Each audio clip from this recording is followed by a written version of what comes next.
फरीदाबाद के बल्लभगढ़ में सोमवार शाम को एक लाइब्रेरी से घर लौट रही 17 साल की छात्रा को एक 19 साल के लड़के ने बेरहमी से गोली मार दी। यह पूरी घटना पास के सीसीटीवी कैमरे में कैद हो गई और अब ये वीडियो सोशल मीडिया पर तेजी से वायरल हो रहा है, जिसने हर किसी को झकझोर कर रख दिया है। क्या है पूरी खबर, आइए जानते हैं विस्तार से। छात्रा 12वीं कक्षा में पढ़ती थी और रोजाना की तरह 100 फुट रोड स्थित लाइब्रेरी से अपनी कोचिंग क्लास खत्म कर घर लौट रही थी। उसकी सहेलियां भी उसके साथ थी। आरोपी लड़का, जिसकी पहचान जतिन मंगल के रूप में हुई है, पहले से ही मौके पर घात लगाए बैठा था। वीडियो में साफ देखा जा सकता है कि जैसे ही छात्रा उसके करीब आती है, जतिन अचानक उसके सामने आता है और बिना किसी झिझक के अपनी पिस्तौल निकालकर 2 राउंड फायर कर देता है। एक गोली उसके कंधे में लगी, जबकि दूसरी उसके पेट को छूती हुई निकल गई। हैरानी की बात है कि लड़की खुद का बचाव करने की कोशिश करती है, लेकिन हमलावर इतनी तेजी से वारदात को अंजाम देकर फरार हो जाता है।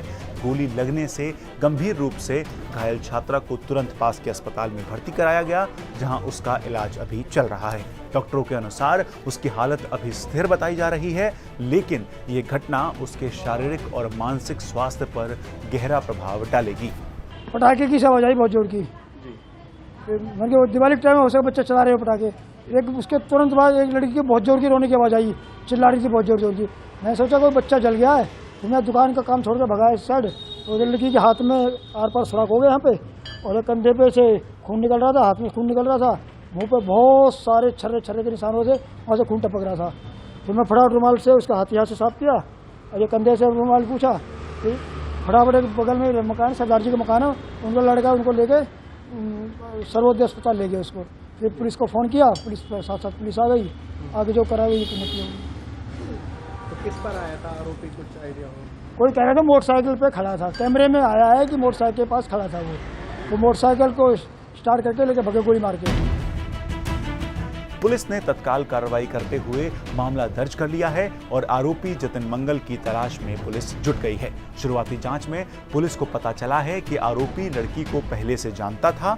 ऐसा माना जा रहा है कि ये एक तरफा प्रेम प्रसंग का मामला हो सकता है, जहां लड़के के एक तरफा लगाव के चलते उसने एक खौफनाक कदम उठाया है। कल ये सूचना मिली थी, एक लड़की के ऊपर एक ने गोली चला दी है। हम तुरंत मौके पहुंच गए और वहाँ से जो है ना, लड़की हमने हॉस्पिटल में पहुँच कर स्टेटमेंट ले ली है, उस पर FIR दर्ज कर ली है।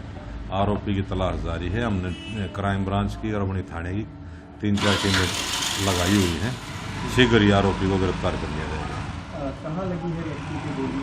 ये उसके बाएं बाजू में लगी है, गोली के छर्रे लग रहे हैं। कोई प्रेमी बताया जा रहा है या कोई अननोन था? ये तभी तफ्तीश का सबसे है। वैसे जानती है लड़की उसको पहले से, काफ़ी दिनों से नहीं जानती हूँ उससे। पुलिस की तरफ से क्या कार्रवाई की जा रही है? पुलिस ने FIR दर्ज कर ली है और आरोपी की तलाश जारी है। टीमें लगी हुई हैं, शीघ्र ही गिरफ्तार कर लेंगे। ये घटना एक बार फिर हमारे समाज में महिलाओं और लड़कियों की सुरक्षा पर गंभीर सवाल खड़े करती है। क्या हमारी बेटियां अब सड़कों पर भी सुरक्षित नहीं हैं? क्या हम उन्हें एक सुरक्षित माहौल दे पाने में नाकाम हो रहे हैं? ऐसे सरफिरे आशिकों को कड़ी से कड़ी सजा मिलना बेहद जरूरी है, ताकि ऐसी घटनाओं की पुनरावृत्ति ना हो। पुलिस इस मामले की गहनता से जांच कर रही है और उम्मीद है कि जल्द ही आरोपी को सलाखों के पीछे पहुंचाया जाएगा। लेकिन यह घटना हम सभी के लिए एक सबक भी है। हमें अपने समाज में ऐसी मानसिकता को पनपने से रोकना होगा, जहां अस्वीकृति का मतलब हिंसा हो। आपका इस खबर पर क्या सोचना है, हमें कमेंट बॉक्स में जरूर बताइए और ऐसी ही खबरों के लिए NDTV इंडिया के साथ जुड़े रहिए।